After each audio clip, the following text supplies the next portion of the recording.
ભુજંગાસન. ભુજંગનો અર્થ સર્પ થાય છે.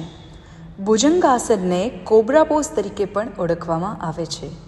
આ આસનમાં શરીરનો આકાર ફેણ ચડાવેલા સાપ જેવો દેખાય છે, તેથી તેને ભુજંગાસન કહેવાય છે. ભુજંગાસન કરવા માટે સૌથી પહેલાં મકરાસનમાં સૂઈ જવું. ત્યારબાદ બંને પગ સીધા રાખી પગના તળિયા આકાશની તરફ રહે તે રીતે રાખવા.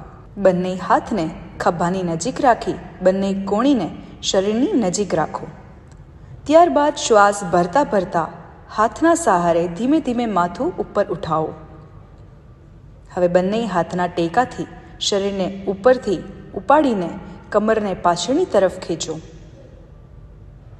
બંને હાથ પર વજન આપીને સંતુલન રાખો. ધીમે ધીમે શ્વાસ લો અને ઉપરની તરફ જુઓ, જેથી શરીર ઉપરની તરફ ખેંચાયેલું રહે.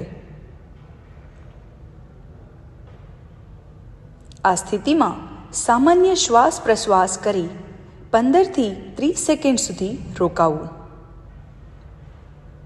ત્યારબાદ ધીમેથી શ્વાસ છોડી મકરાસનમાં પાછું આવવું અને ઊંડા લાંબા શ્વાસ લેવા. આ આસનના ફાયદા મેળવવા માટે તેને 5 થી 6 વખત કરવું.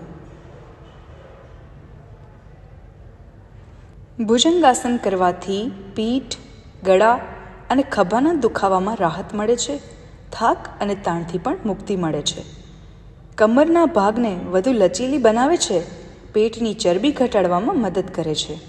આ આસનનો અભ્યાસ કરવાથી શ્વાસ સંબંધિત રોગોમાં ખૂબ જ ફાયદો થાય છે. કરોડરજ્જુ તેમજ તેને સંબંધિત રોગોમાં પણ ખૂબ ફાયદો થાય છે. સ્ત્રી રોગોમાં જેમ કે પીસીઓડી, પીસીઓએસ, માસિક સંબંધિત સમસ્યાઓમાં આ આસન ખૂબ જ લાભદાયી છે.